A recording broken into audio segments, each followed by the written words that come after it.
Olá e bem-vindos. Hoje, vamos mergulhar num processo biológico que é fundamental e francamente fascinante. Como é que se define e desenvolve o sexo biológico humano? Quer dizer, partimos todos de um ponto parecido, não é? No início da gestação. Mas como é que daí, como é que emergem as diferenças que conhecemos? E para nos guiar nesta exploração, temos connosco, baseamos-nos no conteúdo de uma transcrição, uma aula de ginecologia do Lectorial Medical. Uma fonte bastante detalhada que explica os diferentes tipos de sexo biológico e como tudo se desenvolve no feto. A nossa ideia aqui é ir um bocadinho além do óbvio, tentar desconstruir as bases genéticas, hormonais, os passos do desenvolvimento que formam o sexo biológico. É muito mais do que aquilo que se vê à nascença. Pronto, vamos lá tentar perceber isto. Exatamente. E olha, um ponto de partida que me parece essencial e que a fonte também realça logo é que a biologia sexual não é um conceito único, simples. Para percebermos mesmo a diferenciação, temos de pensar em camadas, talvez. Níveis distintos, não é só cromossomas e pronto. Sim, isso parece-me crucial para não cairmos em simplificações. Então, a fonte organiza isto. Categoriza o sexo em tipos diferentes. Quais são essas categorias? E como é que elas se ligam umas às outras? Pronto, a fonte apresenta três níveis que estão interligados e que, no fundo, constroem a definição biológica. Primeiro, o chamado sexo genético. Este fica definido logo na fecundação, não é? Pela combinação dos cromossomas sexuais que herdamos. O mais comum, 46XX para fêmeas e 46XX para machos. Este é, digamos, o ponto de partida, a instrução genética inicial. Depois, com base nesse código genético, desenvolve-se o sexo gonadal.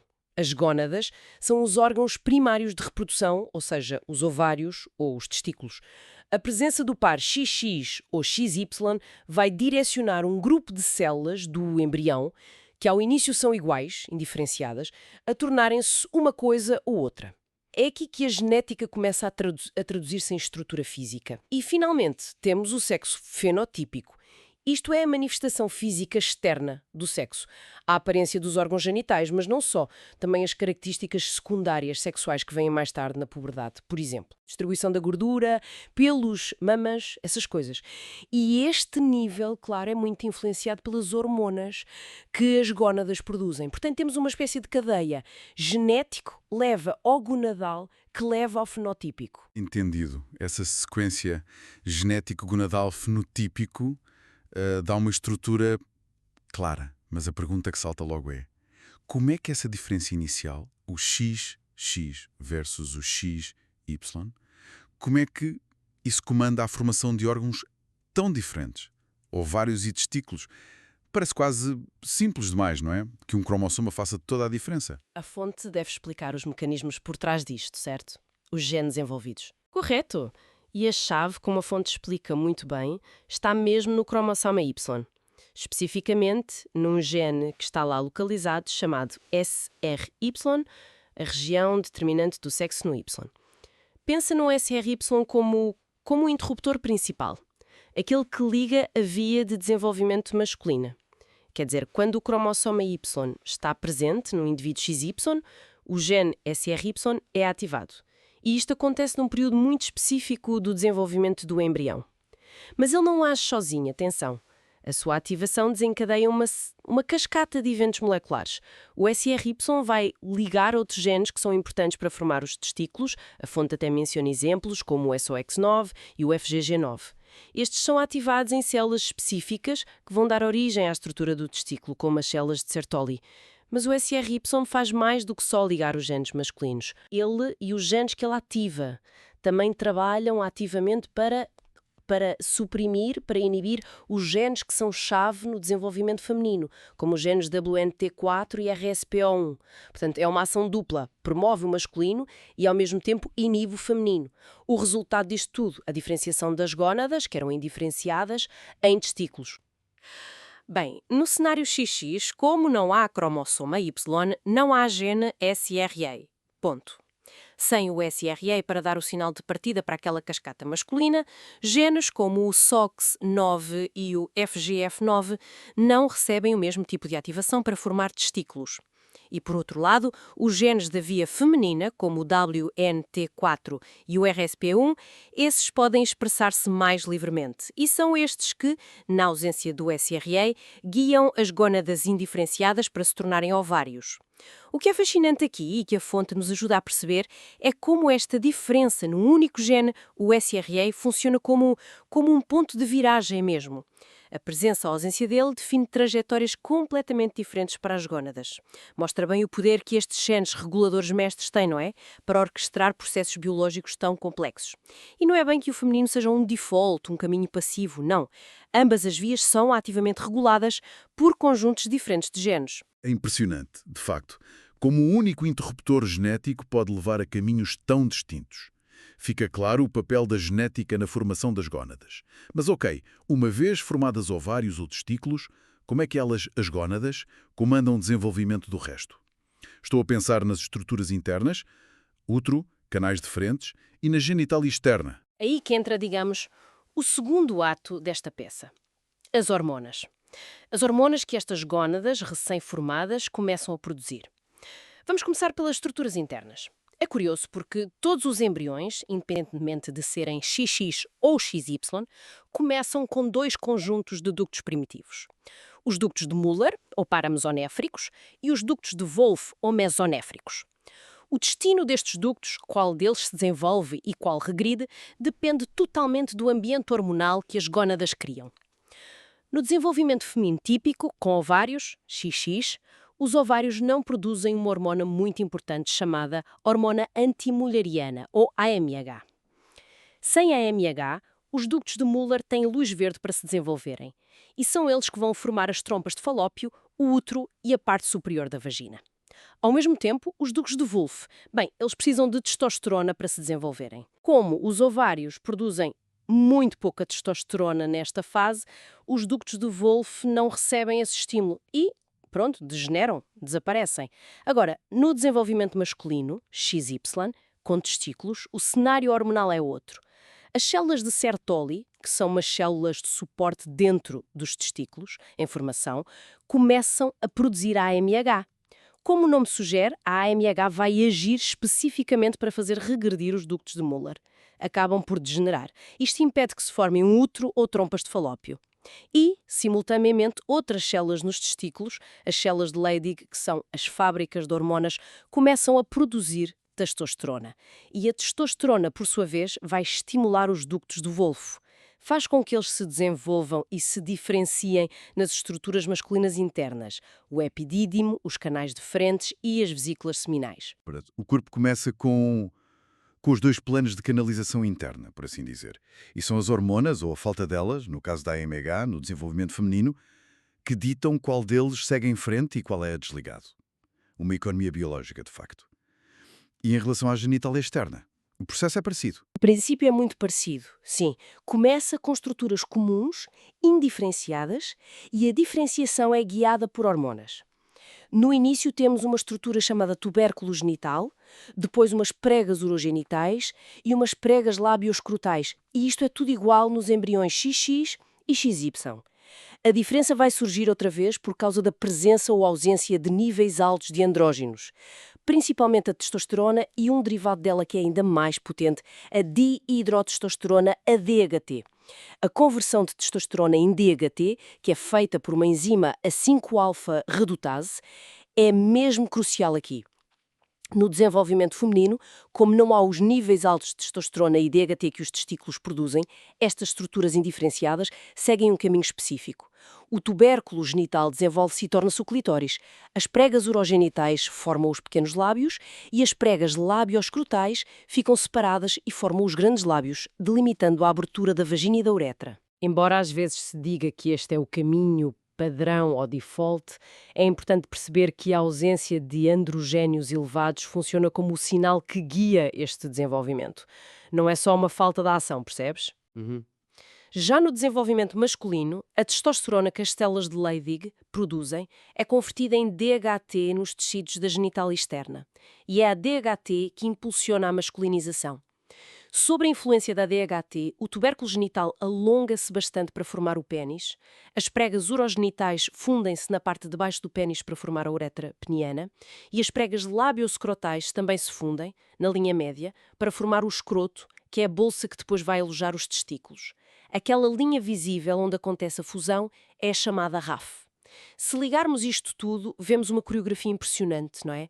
A genética com o SRI determina as gónadas produzem hormonas específicas, AMH, testosterona, DHT, e essas hormonas agindo em momentos certos, pegam em estruturas que eram comuns e levam-nas a formar anatomias internas e externas diferentes. Cada passo depende do anterior. Essa interdependência é muito clara e a fonte também nos dá uma ideia do tempo, da cronologia destes eventos durante a gravidez. Podíamos resumir os marcos principais? Imagino que o timing seja tão importante como os próprios sinais tímicos. Sem dúvida, o tempo é fundamental e a fonte destaca alguns marcos importantes. Vamos ver primeiro o desenvolvimento feminino fetal, como está descrito. Durante o primeiro trimestre, acontecem coisas cruciais. As células germinativas primordiais, que vão dar origem aos óvulos, migram de fora do embrião para as gónadas que se estão a formar. O desenvolvimento inicial da genitália externa começa a esboçar-se, mas a diferenciação completa é mais tarde. Os ductos de Wolff começam a degenerar por falta de testosterona. E um processo-chave que começa cedo, logo pela 4ª semana, é a oogênese, a formação dos oócitos primários.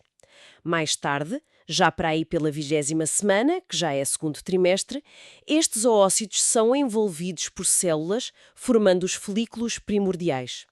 Mas, ao mesmo tempo, começa também um processo enorme de atresia, uma morte celular programada que reduz imenso número de folículos, de milhões para talvez umas centenas de milhares, ainda antes de nascer. Depois, no segundo trimestre feminino, o foco principal, segundo a fonte, é continuar o desenvolvimento das estruturas que vêm dos ductos de Müller. O útero e a vagina continuam a formar-se, a ganhar a sua estrutura mais definitiva. E como é que esta linha temporal se compara com a do desenvolvimento masculino? Quais são os eventos-chave e quando é que acontecem? Olha, o primeiro trimestre masculino é igualmente crítico, cheio de atividade. Tal como nas fêmeas temos a migração das células germinativas para as gónadas, mas aqui, por causa do SRO, formam-se os córdons testiculares, que mais tarde serão os túbulos seminíferos. Aparecem as células de Leydig, que começam logo a produzir testosterona. Essa testosterona e a sua conversão em DHT inicia a diferenciação da genitália externa para o lado masculino. Ao mesmo tempo, as células de Sertólio produzem AMH, que faz regredir os ductos de Müller. E a testosterona estimula os ductos de Wolff a diferenciarem-se nas estruturas internas masculinas. Tudo isto a acontecer de forma coordenada neste primeiro período. É intenso.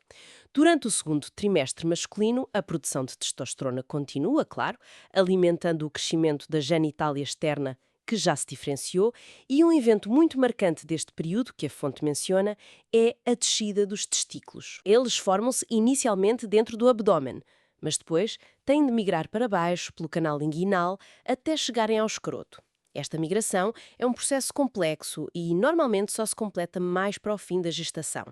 A fonte até faz alusão à importância disto, referindo que os pediatras verificam se os testículos estão no escroto depois do nascimento. O que esta cronologia toda nos mostra, realmente, é a precisão temporal extraordinária que é necessária. Não basta ter os genes certos e as hormonas certas. Eles têm de agir na janela de tempo correta para que o desenvolvimento siga o caminho típico. Um pequeno desfazamento num destes passos poderia, em teoria, alterar o resultado final. Então, se juntarmos todas estas peças, a cascata genética que começa com o SRY, a formação das gónadas, a produção hormonal específica, AMH, testosterona, DHT, a resposta diferente dos ductos de Müller e Wolff, a modulação da genitália externa e a cronologia precisa disto tudo, o que é que retiramos como geral, como conclusão principal? Parece uma arquitetura biológica de uma complexidade tremenda. É exatamente essa a conclusão. A determinação e a diferenciação sexual biológica, tal como a fonte nos descreve, não é uma coisa única, um evento singular. É um processo. Um processo com múltiplos fatores, sequencial e incrivelmente interligado. É como uma cascata onde cada passo influencia o seguinte e que se desenrola ao longo de meses de gestação. E precisamente por ser tão complexo, com tantos genes e hormonas envolvidos, e uma dependência do tempo tão estrita, é que podem ocorrer variações.